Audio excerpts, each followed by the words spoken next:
1923년 1월 10일 밤 8시 10분, 경성의 겨울바람은 유독 매서웠습니다. 살점이 떨어져 나갈 듯한 영하의 추위, 칠흑 같은 어둠 속에 늑대 눈알처럼 번들거리는 건물이 하나 있었습니다. 바로 일제 식민 통치의 심장, 종로경찰서였습니다. 독립운동가들을 잡아다 물을 먹이고 손톱을 찌르던 저승사자들의 소굴. 누구도 감히 범접할 수 없던 그 공포의 성격에서 일본 경찰들은 자신들이 신이라도 된 양굴었습니다. 그런데 바로 그 순간, 화광, 정적을 찢어발기는 굉음이 경성 바닥을 뒤흔들었습니다. 단순한 폭발음이 아니었습니다. 억눌려 있던 조선의 땅덩어리가 비명을 지르는 소리였습니다. 종로경찰서 서쪽 벽면이 종이장처럼 뜯겨 나갔습니다. 날카로운 유리 파편이 흉기가 되어 비 오듯 쏟아졌습니다. 뭐야, 무슨 일이야? 서장실 안에서 호의호식하던 간부들은 책상 밑으로 기어들어가기 바빴습니다. 복도를 지키던 순사들은 먼지를 뒤집어 쓴 채 우왕좌왕하며 서로 부딪혔습니다. 콧대 높던 제국주의의 위험이 바닥에 처박히는 꼴사나운 광경이었습니다. 지나가던 행인들은 그 자리에 얼어붙었습니다. 믿을 수가 없었기 때문입니다. 천황의 군대가 지키고 헌병들이 눈에 불을 켜고 감시하는 본진입니다. 그곳에 폭탄을 던지다니요. 이건 상상조차 할 수 없는 일이었습니다. 자욱한 화약 연기 사이로 사람들은 본능적으로 주위를 살폈습니다. 도대체 누가, 어떤 미친 배짱을 가진 자가 감히 이런 짓을 벌였을까요? 하지만 범인은 마치 유령처럼 흔적도 없이 사라진 뒤였습니다. 이 사건은 단순한 테러가 아니었습니다.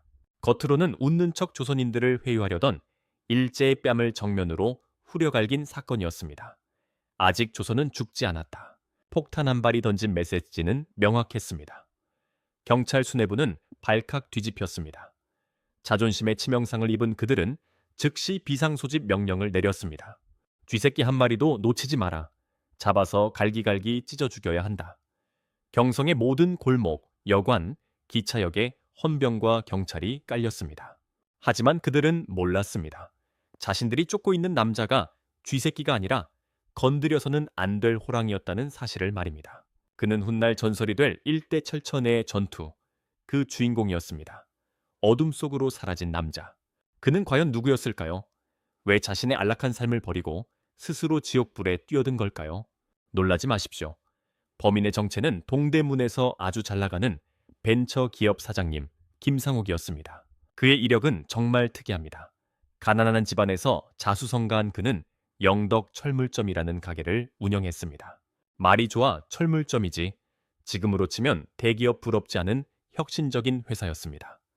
직원은 무려 50명이나 되었습니다.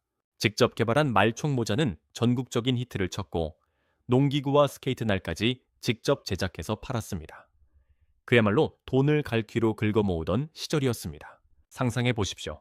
따뜻한 아랫목과 기름진 쌀밥, 그리고 남부럽지 않은 명예. 그는 가만히 있어도 평생을 떵떵거리며 살 수 있었습니다.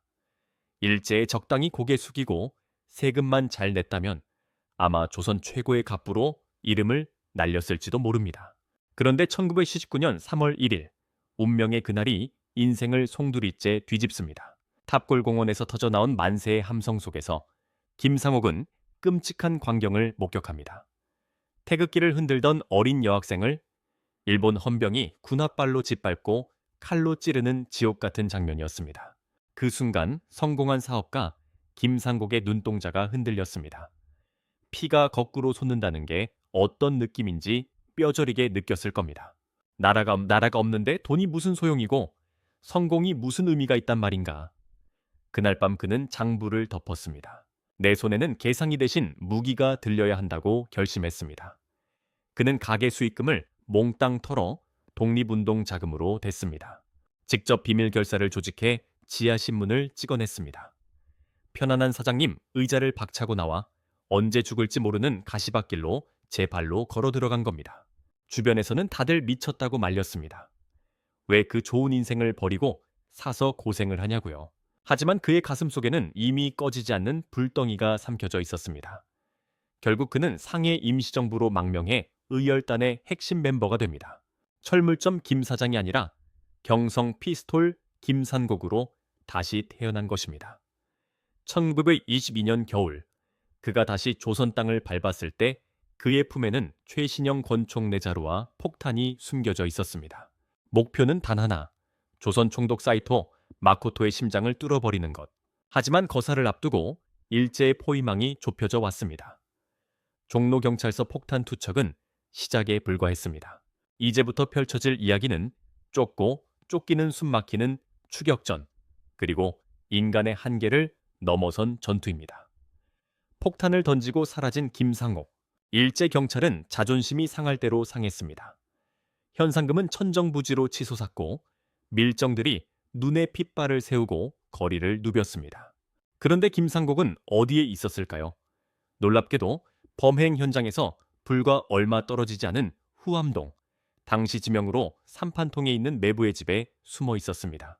등잔 밑이 어둡다는 말을 이보다 더 극적으로 증명할 수 있을까요? 적진 한복판에서 그는 권총을 베개 삼아 쪽잠을 자며 다음 기회를 노렸습니다. 하지만 꼬리가 길면 밟히는 법입니다. 한인 밀정의 비열한 밀고로 은신처가 발각되고 맙니다. 삼판통 304번지. 그곳에 수상한 남자가 있다. 종로경찰서 형사부장 다무라가 전예 병력을 이끌고 출동했습니다. 유도 고단자의 덩치가 산만한 베테랑 형사 다무라는 공명심에 눈이 멀어 가장 먼저 문을 박차고 들어갔습니다. 김상옥, 꼼짝 마라. 그러나 그들은 실수했습니다. 방문이 열리는 찰나 이불 속에 있던 김상곡의 동물적인 감각이 빛을 발했습니다. 단 한 발이었습니다. 거구의 다무라는 비명 한번 지르지 못하고 그 자리에서 고꾸라졌습니다. 유도 유단자건 베테랑이건 신기에 가까운 사격술 앞에서는 아무런 의미가 없었습니다. 좁은 방 안은 순식간에 총격전으로 변했습니다. 보통 사람이라면 공포에 질려 주저앉았겠지만 김상국은 양손에 권총을 쥐고 응사하며 경찰들을 쓰러뜨렸습니다. 이 틈을 타 그는 집 밖으로 몸을 날립니다. 신발도 제대로 신지 못한 맨발이었습니다. 영하 20도의 살인적인 추위.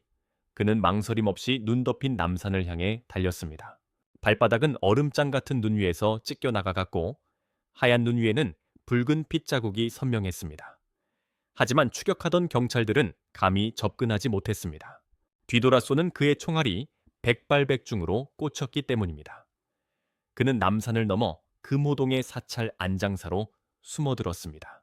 스님에게 승복을 빌려 입고 집신을 거꾸로 신어 발자국을 교란시키는 치밀함까지 보였습니다.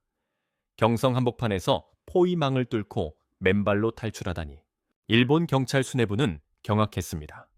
이때부터 경성 피스톨이라는 별명은 공포 그 자체가 되었습니다.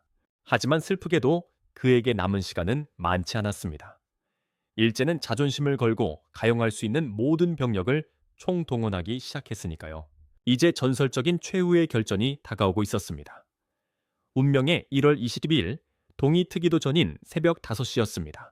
며칠간의 숨막히는 추격전 끝에 일제 경찰은 마침내 김상옥의 마지막 은신처를 찾아냈습니다. 종로효제동 시금투번지. 이때 일본 경찰이 동원한 병력을 보면 허수음이 나올 지경입니다. 무장경관 400여 명에 기마대, 헌병대, 소방대까지 합쳐서 무려 1,000명에 가까운 병력이 좁은 골목을 겹겹이 포위했습니다. 전쟁이 터진 것도 아니고 고작 한 명을 잡겠다고 치안 병력이 총출동한 겁니다. 그만큼 그들은 김상옥이라는 존재 자체를 공포스러워했습니다. 골목 입구부터 지붕 위까지 개미새끼 한 마리 빠져나갈 틈 없이 총구가 겨누어졌습니다. 투항하라는 확성기 소리에도 돌아온 건 침묵뿐이었습니다. 긴장감이 감도는 찰나 벽장 속에 숨어있던 김상옥이 문을 박차고 나왔습니다. 양손에는 독일제 모젤 권총이 들려 있었습니다. 탕! 선두에 섰던 형사들이 비명을 지르며 쓰러졌습니다. 김상곡은 순식간에 방을 빠져나와 담벼락을 넘었습니다. 이때부터 펼쳐진 광경은 인간의 한계를 넘어선 것이었습니다. 그는 양손에 권총을 들고 눈 덮인 지붕 위를 날아다니며 사격했습니다. 기와 지붕을 방패 삼아 숨었다가 쏘고 다시 몸을 날려 옆집 지붕으로 이동했습니다. 마치 무협 영화의 경공수를 보는 듯한 움직임에 일본 경찰들은 어디서 총알이 날아오는지조차 파악하지 못했습니다. 저건 사람이 아니다. 귀신이다. 일본 경찰들은 공포에 질려 소리쳤습니다. 천여 명이 쏘아대는 총알이 빗발치는 와중에도 김상국의 사격은 흔들림이 없었습니다. 백발백중, 그의 총구가 번뜩일 때마다 포위망의 한 귀퉁이가 무너져 내렸습니다. 그는 무려 3시간 반 동안 이 엄청난 병력을 상대로 홀로 버텼습니다. 탄환이 떨어지면 품속에 있던 흙과 기와장을 던져 수류탄인 척 위장하기도 했습니다. 일본 경찰들은 흙덩어리를 폭탄으로 착각하고 바닥에 엎드리기 바빴죠.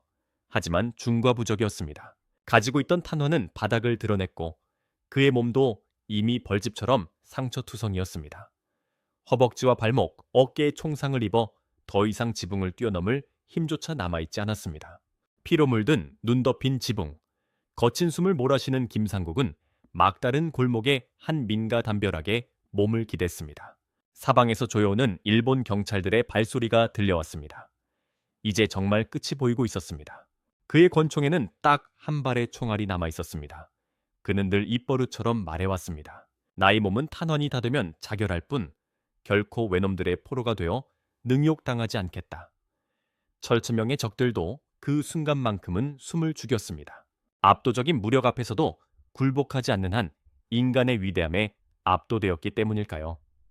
김상욱은 마지막 남은 힘을 짜내어 권총을 들어 올립니다.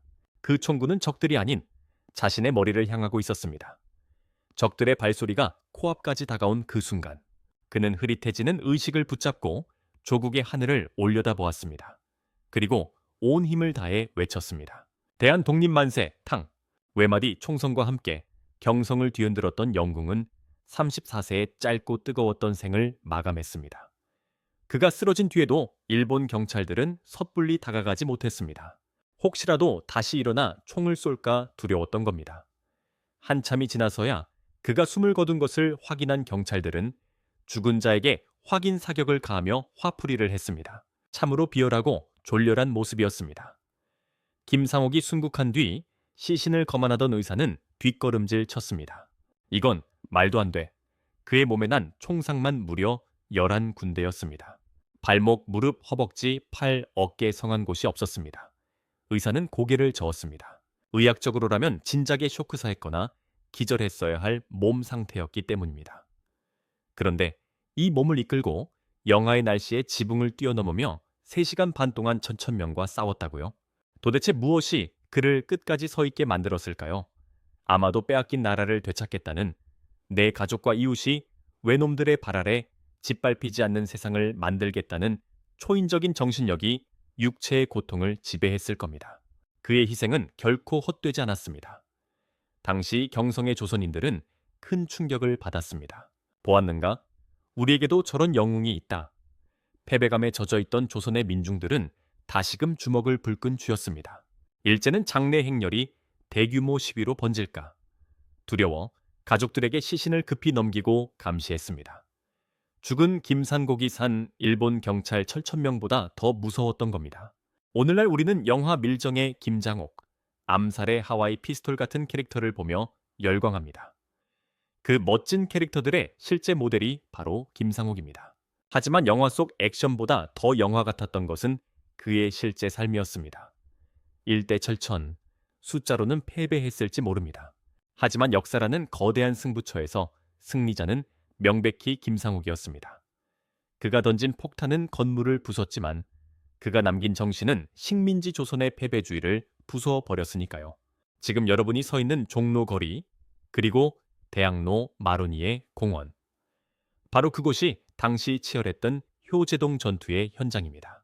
그곳 어딘가에 맨발로 지붕을 뛰어넘으며 마지막 한 발의 총알을 자신의 머리에 겨누면서까지 지키고 싶어 했던 자유가 스며 있다는 사실을 기억해 주십시오. 그 뜨거운 피 위에 지금의 대한민국이 서 있습니다.